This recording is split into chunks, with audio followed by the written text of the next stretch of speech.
So yon guys, hello guys, good evening guys, good afternoon guys, good morning guys. Bumili pala tayo sa TikTok guys ng ating microphone. Yan, Boya 2.4 GHz wireless microphone system. Yan mga idol, bagong bago to mga idol sa Boya natin. Yan, gagamitin natin yan. Pakita mo, videographer. Yan o. Ito mga idol yung mic nya. Ito naman yung receiver. Yan mga idol yung receiver mga idol. Susubukan natin to mga idol. Pakita mo be. Susubukan natin to mga idol. Kung maganda yung tunog.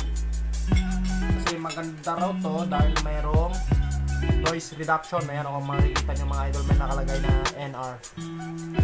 So yan, itry na natin to mga idol. Ngayon, walang mic yung ating camera. Ngayon, ilalagyan natin ng mic.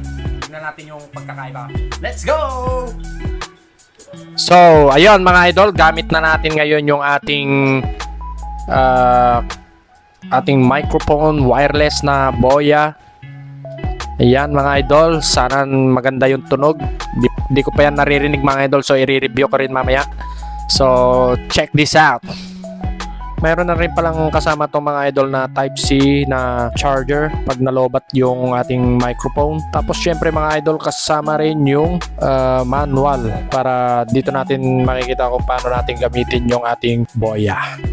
Yun mga idol, no, susubukan natin. Lalayo tayo kung gaano kalakas yung microphone wireless na to. Lalayo muna ako mga idol dito. Lalakad tayo. Ayan, mga ilang metro na to mga idol. Medyo malayo na tayo niyan, no. Naririnig nyo ba ako mga idol? Hello! Layo pa ako, layo pa. Ayan. So, hanggang dito na mga idol yung ating review sa magandang ano to, sa mga baguhang nagba-vlog. Pwede nating gamitin to mga idol.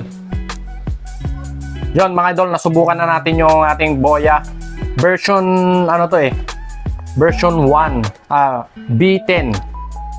So kung gusto nyo bumili ng ganito idol, doon sa TikTok shop ko nandun siya, nasa link na yan, i-click mo na lang tapos pwede ka na mag-order. Maganda yung mic na to mga idol kasi meron siyang noise reduction. So yung mga magbabalak na mag-vlog o yung mga nagba-vlog na dyan, pwede ninyo tong gamitin. Napakaganda quality yung voice nito, voice recorder. Ayan o, maganda mga idol, napakalakas. So hanggang dito lang mga idol, salamat sa inyong panonood. Hanggang sa muli, next time ito na yung gagamitin natin sa pag-vlog natin para hindi masyadong maingay. So hanggang dito lang mga idol, huwag nyo kalimutan mag-like, follow, share, and subscribe. Bye bye, thank you, I love you. Wah! So.